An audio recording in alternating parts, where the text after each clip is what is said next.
Hey everybody, welcome to the 757 Teams High School Football Chat. I'm Jami Frankenberry. And I'm Larry Rubama. The show is presented by our sponsor, Lionsbridge Financial Advisors, investing and planning for clients throughout Hampton Roads. You can check them out at lionsbridgefinancial.com. So Larry, let's look back at last week. You were at the game Saturday. Oscar Smith 35, Indian River 14. That's number 98 in a row for the Tigers in the district. What did you think of the Tigers on Saturday? It shouldn't have been close. Oscar Smith jumped out 14-0, and it just kind of, I think, played it safe.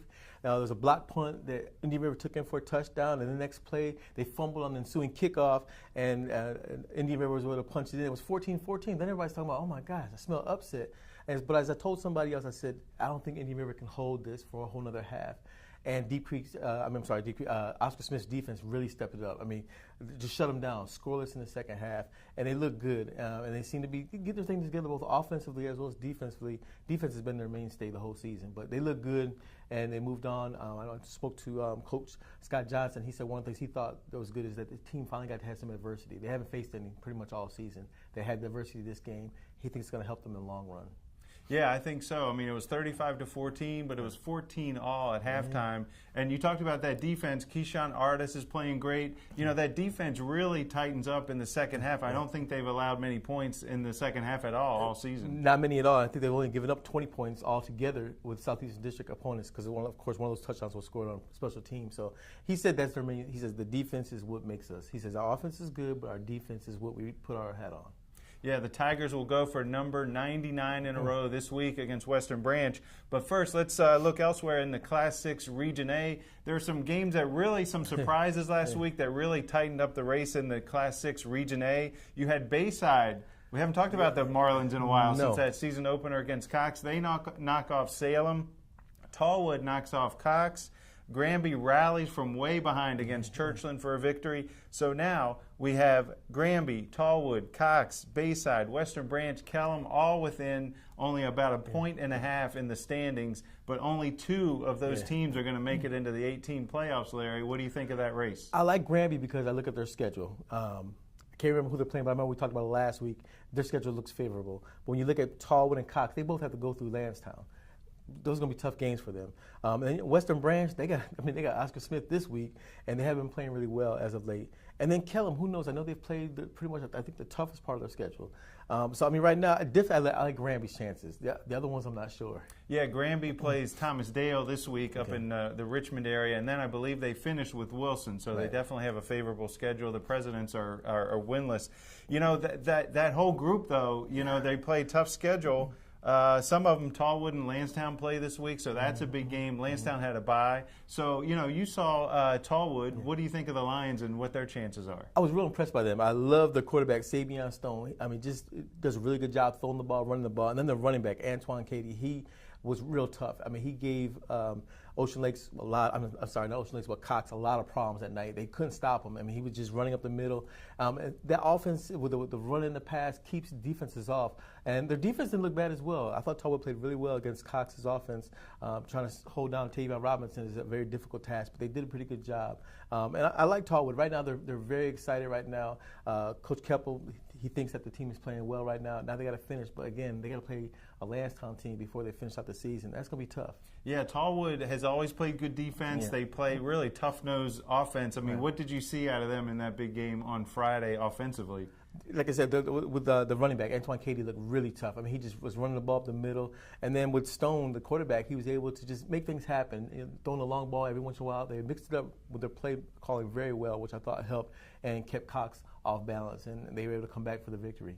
Yeah, now Bayside, you know, they lost a couple of games there after that big opener against Cox. Now they're 4-4. Do you think the Marlins have it in them to make a run and get into the playoffs? I don't know. I'm not sure which team will show up each week with Bayside. But we know the Marlins, they've always, you talk about playoffs, you always mention Bayside.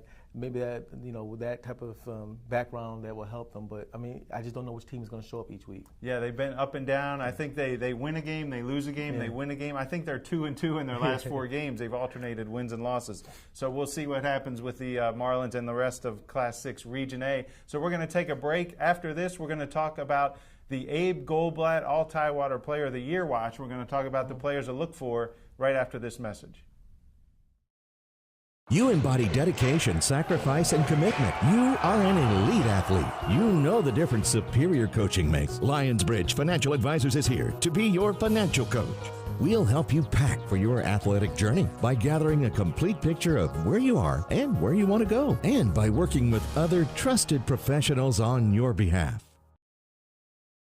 Okay, everybody, welcome back. So we're going to talk about the Abe Goldblatt All-Tidewater Player of the Year. Now, for those of you who don't know, Abe Goldblatt was a legendary sports writer at the Virginian-Pilot, died in 1994. He coined the nickname for Sweet Pea Whitaker back in the day when Sweet Pea was a star boxer in Norfolk. So we name our All-Tidewater Football Player of the Year after Abe Goldblatt. So let's talk about really two candidates that we are going to see head-to-head this week. One of them is Kings Fork running back Darren Butts. He leads Southampton Roads with 1,302 yards, has scored 20 touchdowns in eight games, which is crazy. And Deep Creek running back Damian Everett, he has 1,000 yards on the season and 11 TDs and has really helped Deep Creek be revived out in Chesapeake. So, Larry, you talked to Darren Butts. You have a feature story on him this week. What do you know about Darren Butts? For all his life, he's been saying he's too short to do this, too short to do that. And he's proven right now he's not short at all. He's played 5'7", but the one thing about him is this past offseason was that he hit the weights hard. And the one thing they like about that is he's been able to break a lot of tackles now. The arm tackles, you're not going to tackle him. But the main thing is his speed, just ridiculous speed. Kings Fork coach Scotty Littles played with a great player by the name of Percy Harvin. He's not saying that Butts is a Percy Harvin, but he said the way he can run, you think you got an angle on him, and he's past you. And nobody's been able to stop him. I mean, the biggest game that I thought that was key was a game against Indian River. Sloppy night. He ran for almost 200 yards, 4 touchdowns against Indian River, which is probably one of the top defenses in the area. He's a kid that he wants a scholarship as well. He's got a lot of Division II offers, but he wants a Division I offer. And I think as he keeps playing, he's going to open some eyes. A lot of schools are ready to pull the trigger, but haven't yet. He's just dangerous back. Yeah, he's closing in on 3,000 career yards at Kings Fork. The other running back we'll see head-to-head, Kings Fork against Deep Creek, Damian Everett. We've seen Everett a couple times this season. He's another hard runner, another guy who's not a big guy but really runs hard. Yeah, he runs very hard. His thing is, I want to say at least the last 3 games, hasn't been the runner he was the first 3 games. But I think now as we get ready for the postseason, he's going to turn it up a notch. And I think Deep Creek is going to allow him to get the ball more. Again, another guy with tremendous speed and a powerful back as well. Yeah, so, we have not had an All-Tidewater Player of the Year in football as a running back since 2012. That was Brandon Moore at Lake Taylor. Yeah, Pork Chop, that's right. So we'll see how that plays out. So each week we're going to talk about a couple of players who are on our All-Tidewater watch, and those two guys came to mind since they're playing each other this week. So that game, Kings Fork at Deep Creek, the motorcycles, the Harley Davidsons will be out pregame to check to bring Deep Creek onto the field. Larry, what do you think about Kings Fork at Deep Creek? It's a game that, I can't wait to watch. Deep Creek, we talk about their resurgence with how they've played. We talk about now with Kings Fork. This game is huge when it comes to the ratings, the power ratings.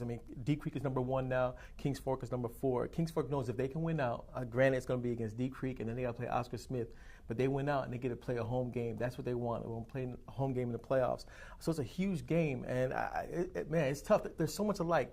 Great running backs, great defenses, big linemen. This is going to be the key. I think that it's going to come down to the quarterback.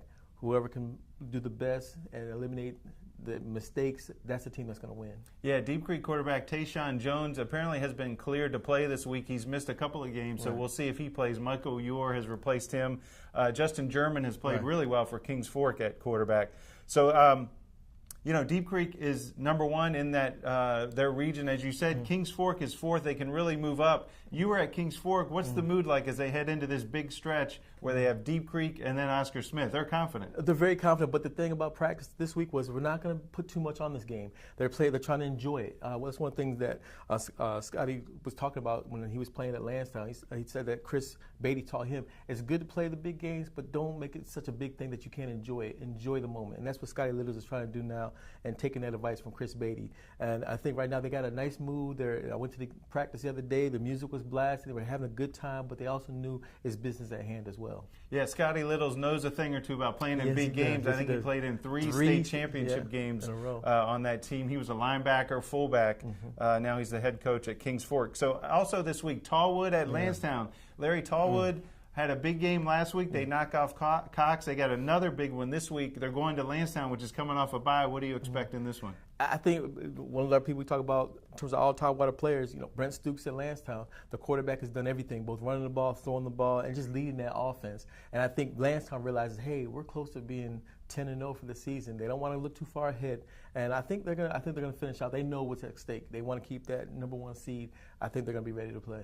Yeah, also this week, Ocean Lakes at Princess Anne. Ocean Lakes travels over to Virginia Beach Boulevard. The Cavaliers have won 4 games in a row. I know there's some clamoring for the Cavaliers to get in the top 10, but those 4 games are against teams that have won 0, 0, 2, and 4 games. It gets tougher this week against Ocean Lakes. They win this week, I guarantee they'll be in the top 10 next week. Right. So, and then, again, you got Daryl Jones doing his thing over there, both catching the ball and running the ball. They got a good team over it. The Cavaliers are going right now. Coach Jelani Fair has them motivated, confident that they can play with anybody. This is a huge task for them right now.